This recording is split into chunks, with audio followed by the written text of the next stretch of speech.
it's Katie from Food for the Ages.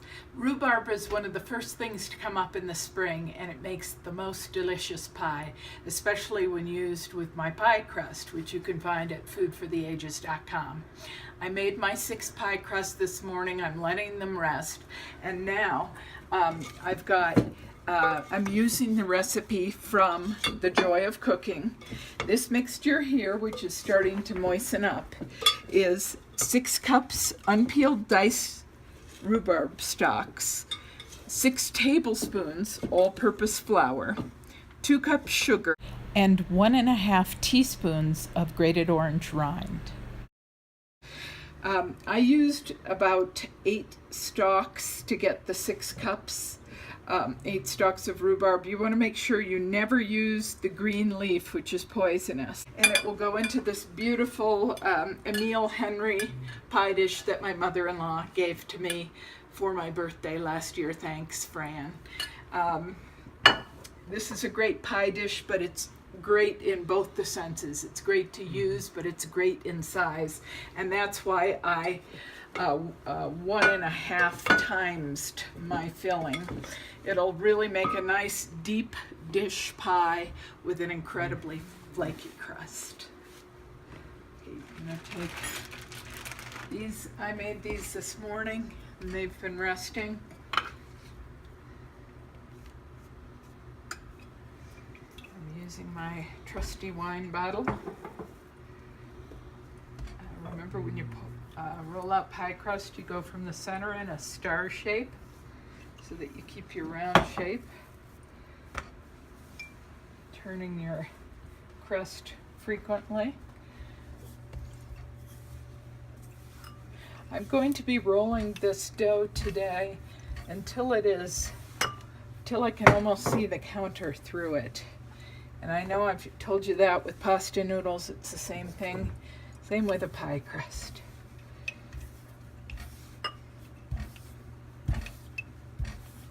Okay, I'm going to put a little more flour under here. All right. We're about to where we want to be with this pie crust, and you can see, if you bring the camera in closer, you can start to see the countertop. And that means you're in the right place. So to pick up without tearing, you roll it over your rolling pin and then put it in the pan. Try to keep pressure off of it. I had a little pressure over here. You could see it tore. Okay, and we're just going to leave that like that for now. And we're going to throw in the filling, which should rise up in a pretty good little mound in the center. You want a nice amount of filling. This is a huge pie dish. I'm using 6 cups of filling, 6 cups of rhubarb. This is a great recipe. It's in The Joy of Cooking. I will post it to my Food for the Ages blog site. So we set this aside while we do the top. And before I place it on, I will put the butter on the top of the pie. Okay, still nice and pliable, but kind of a little bit more flour, not too much.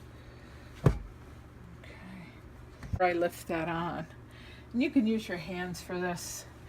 You know, it's any bacteria, which I don't think I have on my hands because I've been doing dishes this morning and cleaning up, will of course cook away. Don't be afraid to use your hands when you cook. Our second pie crust all ready to go on top. I'm going to lay it gently over the top of my pie. I know there are a lot of people out there who make perfect pie crusts. I am not one of them. The perfect top with the little cutouts and all the beautiful knickknacks. I like a more organic looking, natural sort of pie. So what I'm doing is I'm tucking the top crust under the bottom crust. And that's going to be a really delicious thing to bite into along with all this fruit in this pie. So I'm making a little cross shape in the top to let the steam out.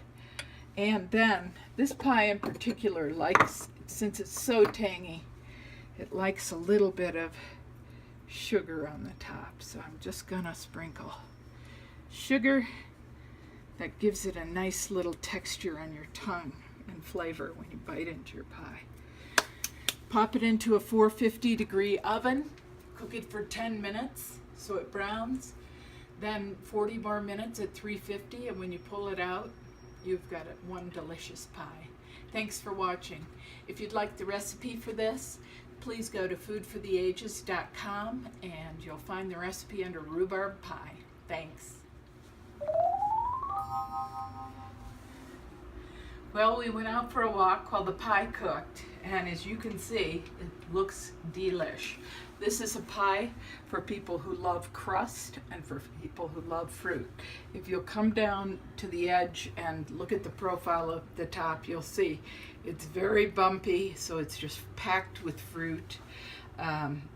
It's going to be delicious with a little ice cream or whipping cream.